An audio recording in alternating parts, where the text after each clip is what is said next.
హెల్తీగా టేస్టీగా బిస్బెల్లిబాత్ ఇంట్లోనే ఈజీగా ఇలా ప్రిపేర్ చేసుకోవచ్చు.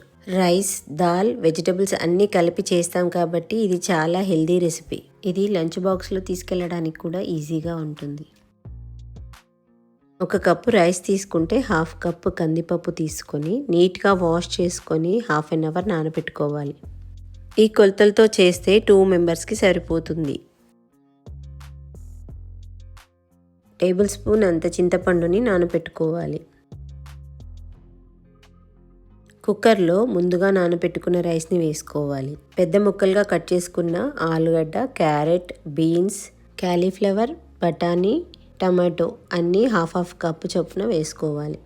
ఇవే కాకుండా మీ దగ్గర ఏవి అవైలబుల్గా ఉంటే ఆ వెజిటబుల్స్ వేసుకోవచ్చు. దీంట్లో 5 కప్పుల వరకు వాటర్ పోసుకొని కుక్కర్ మూత పెట్టి లో ఫ్లేమ్లో 1 విజిల్ వచ్చే వరకు కుక్ చేసుకోవాలి.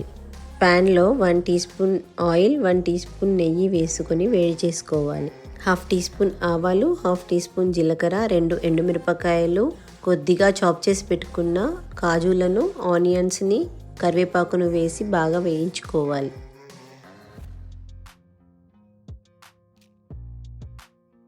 ఇవి మంచిగా ఫ్రై అయిన తర్వాత దీంట్లో 1/2 టీ స్పూన్ పసుపు, ముందుగా నానబెట్టుకున్న చింతపండు రసం వేసుకోవాలి.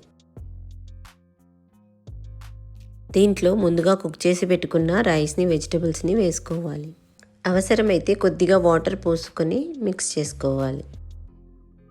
దీంట్లో 1 టీ స్పూన్ కారం, 1 టీ స్పూన్ ఉప్పు, 2 టీ స్పూన్ల బిస్బెల్లిబాత్ మసాలా పౌడర్ వేసుకోవాలి. బిస్బెల్లిబాత్ మసాలా పౌడర్ లేకపోతే 2 టీ స్పూన్ల సాంబార్ పౌడర్ కూడా వేసుకోవచ్చు. కొత్తిమీర కూడా వేసి బాగా కలుపుకొని సర్వ్ చేసుకోవాలి.